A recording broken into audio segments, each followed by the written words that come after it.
On July 9th, a massive fire broke out at a warehouse and office building in Rostov-on-Don, Russia, drawing significant attention both locally and internationally.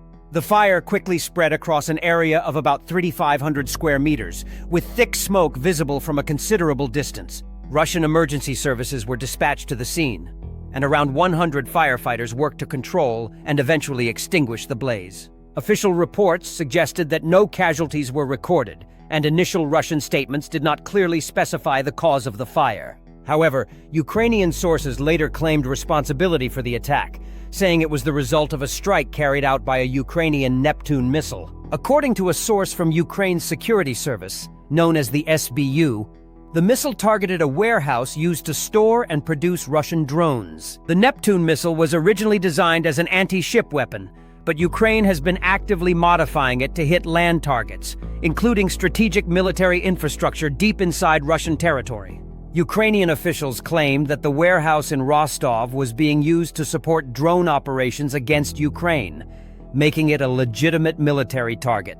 The Ukrainian military has increasingly focused on striking logistics centers, ammunition depots, and drone facilities inside Russia to disrupt supply chains and slow down attacks on Ukrainian cities and frontline positions. The recent strike in Rostov fits into this broader strategy of targeting Russian military assets far from the front lines.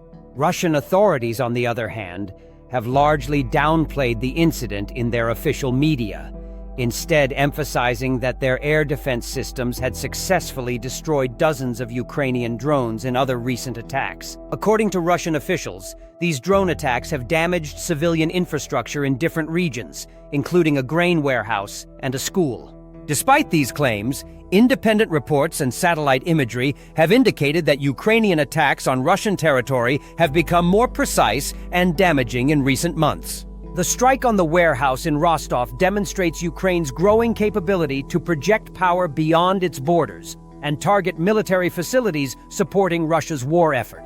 The Rostov region has been a critical logistical hub for Russian military operations, especially since the start of the full-scale invasion of Ukraine in 2022. Warehouses, supply depots, and transport nodes in this region are essential for moving equipment and ammunition to occupied areas and frontline positions in southern and eastern Ukraine. By striking such facilities, Ukraine aims to disrupt these supply lines and force Russia to divert resources to protect its rear areas. This strategy also has a psychological effect, showing Russian citizens and leadership that they are not immune from the consequences of the war. This latest attack adds to a series of incidents over the past year where explosions and fires have erupted at Russian military and industrial sites. While Russia often blames these incidents on accidents or technical failures, Ukrainian sources have frequently claimed responsibility, highlighting their increasing use of long-range missiles and drones. As the war drags on, both sides are expanding their tactics,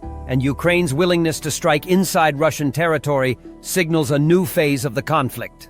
It also underscores the growing importance of advanced missile technology and drone warfare in shaping the battlefield. For now, the full extent of the damage in Rostov remains unclear, but videos and photos from the scene suggest that the warehouse and its contents were severely damaged or completely destroyed. This incident will likely further strain Russia's military logistics and increase pressure on its defense industry, which is already struggling to keep up with the demands of the ongoing conflict. The coming weeks will show whether Ukraine continues this pattern of strikes and how Russia might respond. What is clear is that the war is increasingly spilling over the borders, affecting areas that many Russians had previously considered safe. This marks another dramatic chapter in a war that shows no signs of ending soon.